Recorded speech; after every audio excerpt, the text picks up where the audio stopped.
បាទសួស្តីបងប្អូនប្រជាកសិករនិងបងប្អូនដែលចូលចិត្តវិស័យកសិកម្មទាំងអស់គ្នានៅក្នុងវីដេអូនេះយើងនឹងនិយាយតាក់ទងមួយជំងឺបោះស្រូវហើយក៏ជាជំងឺដែលមានកើតច្រើនទៅលើដំណាំស្រូវផងដែរគឺជាជំងឺ Blast ជំងឺ Blast គឺជាជំងឺមួយដែលប្រជាកសិករភាគច្រើនជួបប្រទះទៅលើដំណាំស្រូវពពួក Hybrid ឬក៏ពពួកអាយុខ្លី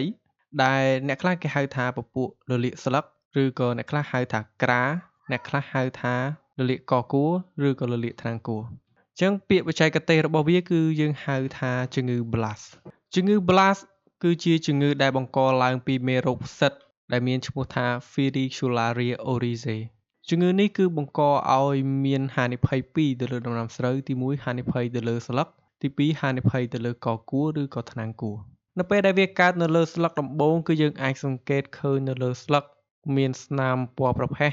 អុចតូចៗស្នាមពណ៌ប្រផេះផ្នែកកណ្ដាលហើយផ្នែកគៀមនៃស្នាមអុចនោះគឺមានពណ៌ខ្មៅនិយាយទៅគឺមានពណ៌ប្រផេះនៅផ្នែកកណ្ដាលហើយផ្នែកគែមរបស់វាគឺមានពណ៌ខ្មៅហើយទម្រង់របស់វាគឺមានរាងពងក្រពើឬពេលខ្លះគឺយើងអាចឃើញមានរាងដូចភ្នែកមនុស្សឬក៏រាងដូចគ្រាប់ពេជ្រនៅពេលដែលវាកើតនៅលើស្លឹកគឺធ្វើឲ្យស្លឹកពិបាកធ្វើរស្មីសំយោគឬក៏ផលិតអាហារហើយការដឹកជញ្ជូនអាហារពីដើមទៅឫសក៏វាបានតិចដែរដូចនេះនៅពេលដែលវាកើតគឺធ្វើឲ្យឫសស្រូវក៏មានបញ្ហាហើយដើមស្រូវក៏មានបញ្ហាផងដែរម្យ៉ាងទៀតគឺវាកើតទៅលើកគួរផងដែរនៅពេលដែលវាកើតទៅលើកគួរអ្នកខ្លះហៅថារលាកកគួរឬក៏រលាកថ្នាំងគួរប៉ុន្តែគឺពាក្យបច្ចេកទេសគឺយើងហៅថាជំងឺ Blast នៅពេលដែលវាកើតនៅលើកគួរគឺវាធ្វើឲ្យគួរស្រូវវាស្កកច្រើនហើយដាក់គ្រាប់មិនពេញឬក៏សន្តីច្រើនហើយម្យ៉ាងទៀតគឺវាធ្វើឲ្យគ្រាប់នឹងវាខ្មៅឬក៏មានស្នាមអុចនៅលើគ្រាប់ផងដែរចុះតើវាកើតនៅពេលណាជំងឺ Blast ភាគច្រើនគឺកើតនៅពេលដែលមានភ្លៀងធ្លាក់ញឹកញាប់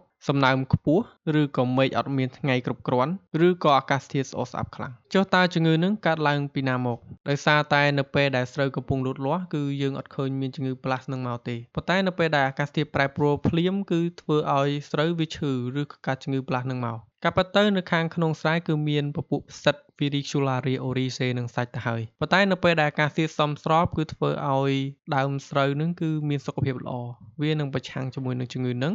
ហើយអាកាសធាតុក៏វាអាចទៅធ្វើឲ្យពពួកផ្សិតនឹងមិនអាចដុះបានទេដូចនេះនៅខាងក្នុងស្រែគឺមានពពួកផ្សិតរួចទៅហើយពេលខ្លះគឺវាឆ្លងមកតាមពូជដែលយើងប្រើប្រាស់ទៅតាមទឹកដែលយើងប្រហូរចូលស្រែឬក៏សំណល់រុក្ខជាតិដែលបងប្អូនទុកនៅខាងក្នុងស្រែផងដែរតែយើងអាចការពារនិងកម្ចាត់វាបានដោយរបៀបណាវិធីកម្ចាត់និងការពារជំងឺ Blast នេះគឺបងប្អូនត្រូវតែប្រើទាំងមេកានិកទាំងគីមីមេកានិកទី1គឺបងប្អូនត្រូវតែជ្រើសរើសពូជដែលមានលក្ខណៈធន់ជាមួយនឹងជំងឺជាពិសេសគឺជំងឺ Blast ផងដែរទី2គឺបងប្អូនកុំប្រើជីដែលមានសារធាតុអាស៊ូតដូចជាជីអ៊ុយរ៉េឬក៏ជីផ្សេងទៀតដែលមានសារធាតុអាស៊ូតឬក៏សារធាតុអិនច្រើនលើសកម្រិតដោយសារតែនៅពេលដែលយើងប្រើប្រាស់ជីដែលមានសារធាតុអាស៊ូតច្រើនលើសកម្រិតគឺធ្វើឲ្យដើមស្រូវនឹងផលិតស្លឹកច្រើនលើសកម្រិតពេលខ្លះគឺធ្វើឲ្យស្លឹកស្រូវវាងាយនឹងដុះផ្សិតនៅលើស្លឹកហើយវាងាយរងនឹងជំងឺផ្សេងទៀតហើយណាមួយនៅពេលដែលស្លឹក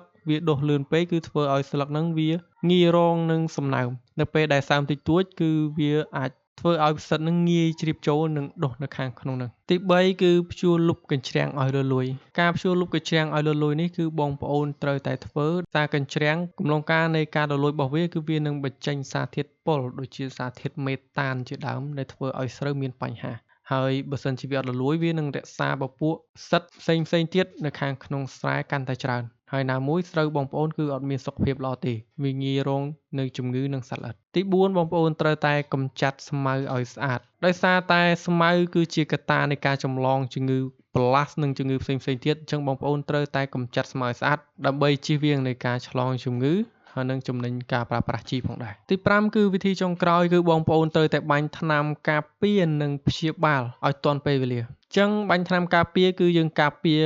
មុនពេលស្រូវមិនទាន់ឈឺហើយបាញ់ថ្នាំព្យាបាលគឺយើងបាញ់នៅពេលដែលស្រូវកំពុងតែឈឺឬក៏ទើបនឹងកើតជំងឺនេះអញ្ចឹងបើសិនជាបងប្អូនឃើញវាឈឺហើយបងប្អូននៅទុកវានឹងឈឺកាន់តែខ្លាំងហើយវាអាចងាប់ដើមស្រូវផងដែរឬក៏ចម្លងជំងឺផ្សេងទៀតទៅលើដំណាំស្រូវវីដេអូមួយនេះគឺមានតែប៉ុណ្្នឹងទេអរគុណច្រើនបងប្អូនសម្រាប់តាមដានវីដេអូមួយនេះដល់ចប់សង្ឃឹមថាបងប្អូនអាចយល់និងអាចព្យាបាលជំងឺ Blast ឬក៏ជំងឺរលាកកគួរដែលបងប្អូនតែងតែហៅបានជួបគ្នានៅក្នុងវីដេអូក្រោយជាមួយខ្ញុំពិសា